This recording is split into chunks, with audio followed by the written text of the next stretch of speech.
In Louisiana, a complex legal battle unfolds, reflecting the enduring struggle over racial fairness and political representation in the United States. At the heart of the conflict is Louisiana's congressional map, which has recently been struck down by a federal court, marking the latest episode in a nearly 2-year-long feud over how to fairly represent black voters in the state.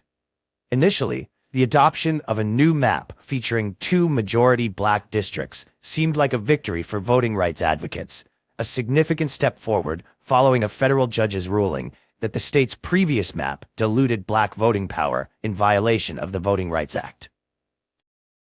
The controversy intensified when a different federal court, led by judges appointed by former President Donald Trump, ruled that the inclusion of a second majority black district was unconstitutional.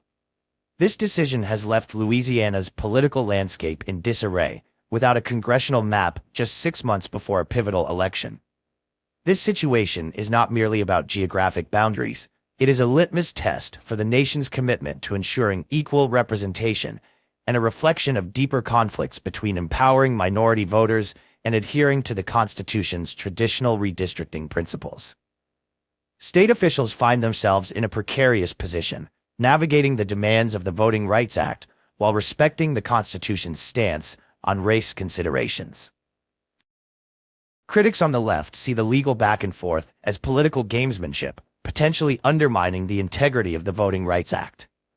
The creation of the contested map was an attempt to comply with initial court mandates to empower black voters, yet the map's rejection has stoked fears of prolonged legal battles and procedural delays that historically have kept discriminatory plans in place.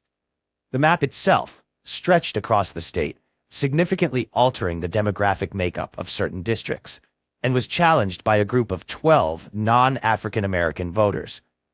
They argued that the map amounted to affirmative action in redistricting, stigmatizing them based on race, and violated the Constitution's Equal Protection Clause. The legal saga is poised to continue, with stakeholders on all sides awaiting the Supreme Court's intervention.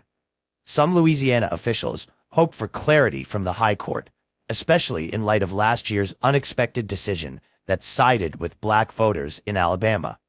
Meanwhile, the national dialogue on the matter reflects broader questions about racial representation in politics, the role of the judiciary in shaping congressional maps, and the delicate balance between fighting racial discrimination and adhering to constitutional principles.